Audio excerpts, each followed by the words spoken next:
Rome believed in fate. Augurs read it in the flight of birds. Priests read it in the entrails of sacrificed animals. Senators consulted oracles before declaring war, before crossing rivers, before making love. The Roman world was soaked in the conviction that the future was already written somewhere, and the wise man's job was simply to read the signs correctly. Then came a man who treated fate less like a sentence and more like an opponent.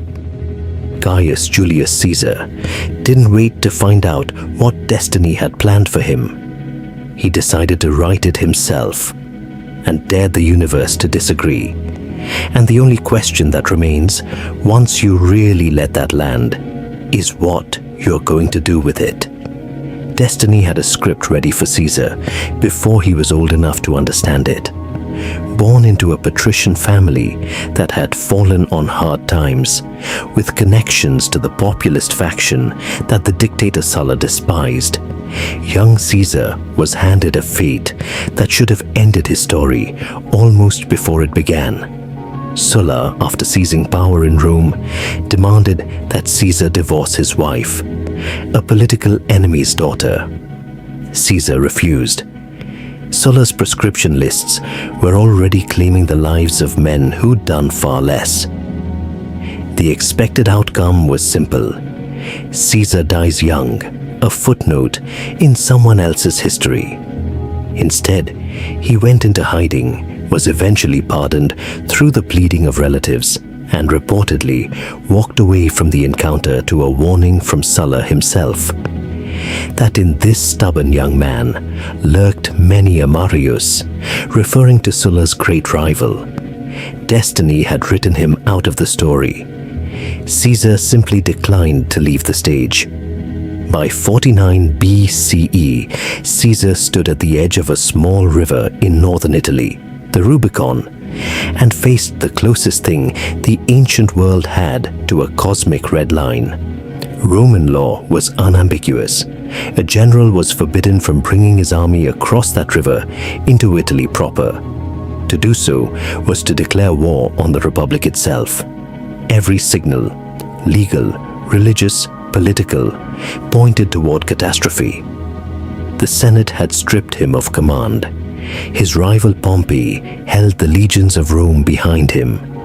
The destined outcome, the one written into the structure of Roman law and tradition, was that Caesar would disband his army, return to Rome as a private citizen, and likely face prosecution and ruin at the hands of his enemies. He crossed anyway. "The die is cast," he is said to have remarked, not as a man surrendering to fate, but as a man who had just finished rolling his own dice and intended to play out whatever came next on his own terms. This is the recurring pattern in Caesar's life. When destiny offered him a closing door, he didn't knock politely and wait. He found the hinge and removed it. What's remarkable about Caesar isn't simply that he won. Plenty of ancient figures won.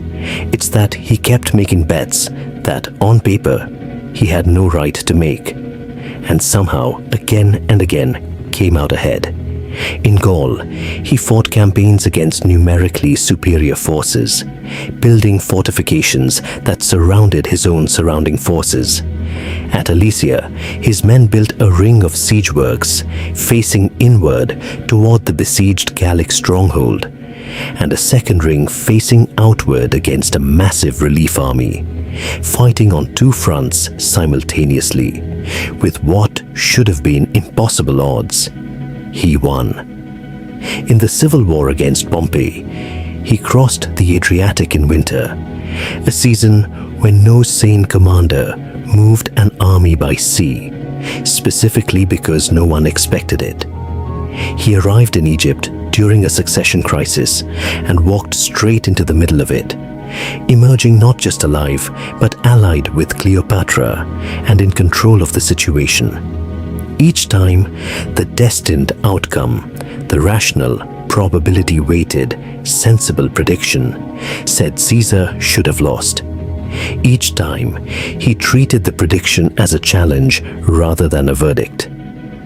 Here's where the story gets complicated, and where Caesar's relationship with fate becomes genuinely philosophical rather than simply triumphant.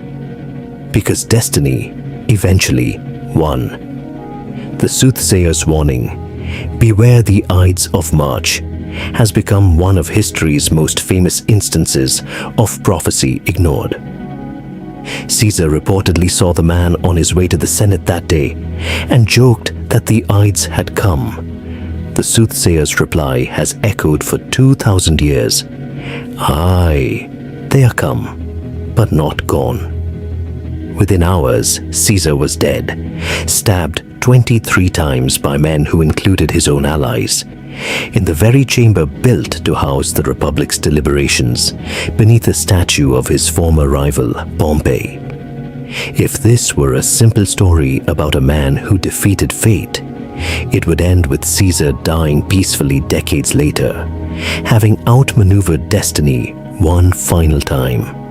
It doesn't, and that's exactly what makes the story worth examining rather than just admiring. Here's the thing most retellings miss.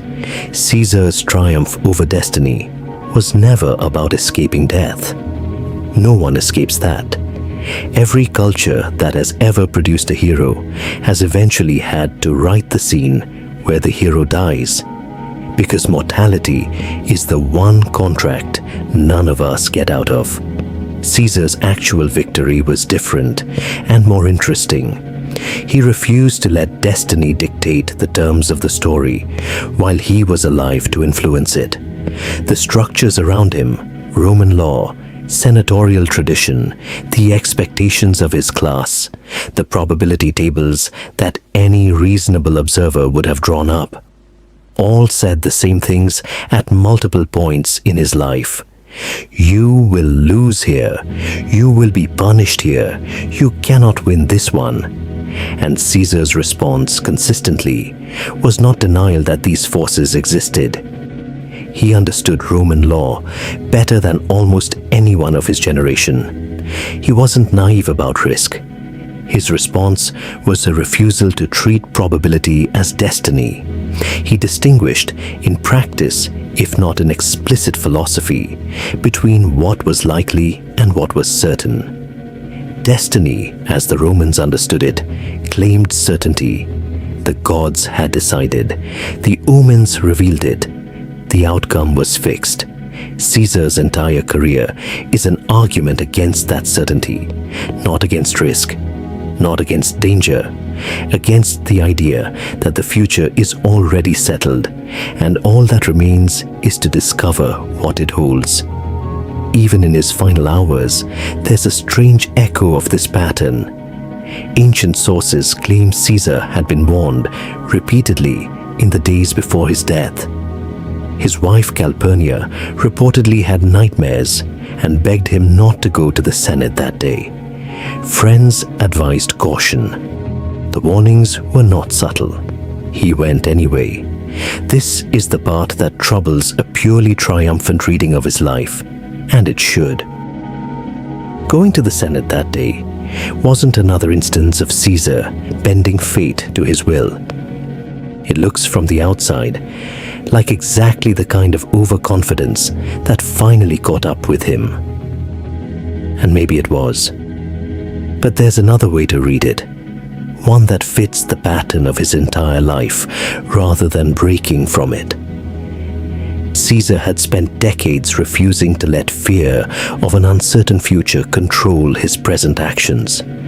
To suddenly reverse that pattern, to stay home, suspicious of shadows, ruled by warnings and omens, would have been a betrayal of the very philosophy that had built his entire career. He had outplayed destiny by refusing to be governed by the fear of it. On his last day, that refusal cost him his life. On every other day for decades before it, that same refusal had built an empire. We tend to imagine that beating fate would look like escaping it entirely, living forever, winning every battle, dying of old age surrounded by grandchildren after a life of uninterrupted triumph. Caesar's story suggests something more honest and frankly more useful. Outplaying destiny doesn't mean defeating death. It means refusing to let the fear of an undetermined future paralyze the decisions of the present. The augurs of Rome believed the future was a fixed text waiting to be read. Caesar behaved as though the future was an open negotiation, heavily influenced by forces outside his control. Yes, dangerous and uncertain, yes, but never so fixed that the right action at the right moment couldn't change its shape entirely. He crossed rivers he wasn't supposed to cross. He fought battles he wasn't supposed to win. He forgave enemies he wasn't supposed to forgive, which arguably did more to seal his fate than any battlefield risk. His famous clemency toward defeated rivals like Brutus and Cassius meant the very men who killed him were men he'd chosen deliberately to spare. That's perhaps the deepest irony of the whole story. The destiny that finally caught up with Caesar was assembled, in part, out of his own refusal to let destiny, in the form of an enemy must be destroyed, dictate his actions towards the people who would eventually kill him. He wrote his own story almost to the very last page, and even the ending, when it came on terms shaped by decisions he had made, choices he had owned, a character he had built deliberately across decades, rather than one fate had simply assigned him. You don't need to conquer Gaul or cross a river into civil war to take something from this.